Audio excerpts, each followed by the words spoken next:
I'm here today with Representative Floyd Nease from Johnson, the majority leader of the Vermont House. Floyd, you were at a meeting the other day and you talked about the random deconstruction of government. Could you share with us your thoughts on the budget dilemma that we're in today? Some observations? Yeah, happily. What led to that comment was that as the legislature's gotten back into session, we're beginning to look closely at the cuts that have been made already, the 400 cuts that have been made by the governor and the administration. And unfortunately, what we're discovering is not sort of an orderly, goal-oriented trimming of state government. What we're witnessing is what I call the random deconstruction of government. You know, it's as if, if government was a house, what the administration appears to be doing is taking a chunk out of a couple sides of the foundation and pieces out of each wall and entire walls and then chunks of the roof and still calling it a house. The problem is that, there are few opportunities at a moment like this when the budget crashes.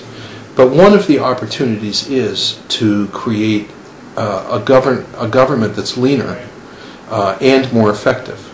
Unfortunately, we seem to be creating a government in Vermont, the administration seems to be creating a government in Vermont that is both leaner and meaner. What we haven't done that we need to do is reallocate resources to those areas of government that are most needed right now in this budget crisis. We need to reallocate resources to help people who are newly unemployed, to people who are losing their mortgages, to people who are without health care, to employers who are trying to keep their people employed.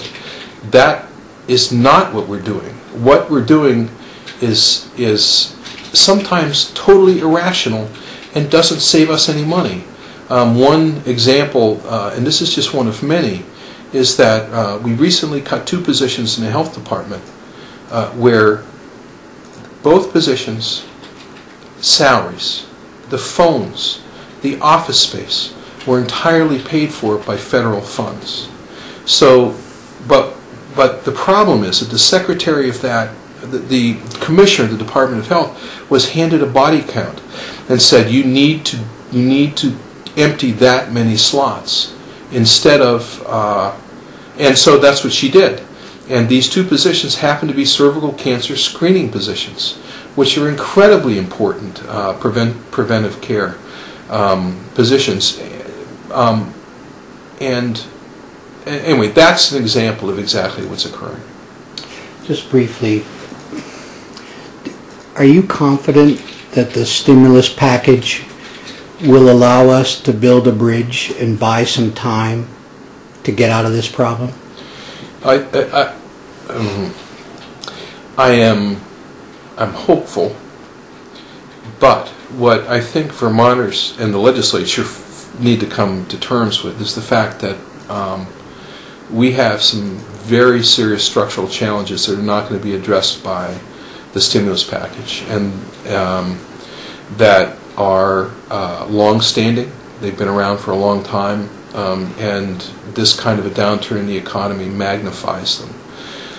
So that by 2012 we could be $200 million in the hole, even taking into account the stimulus package.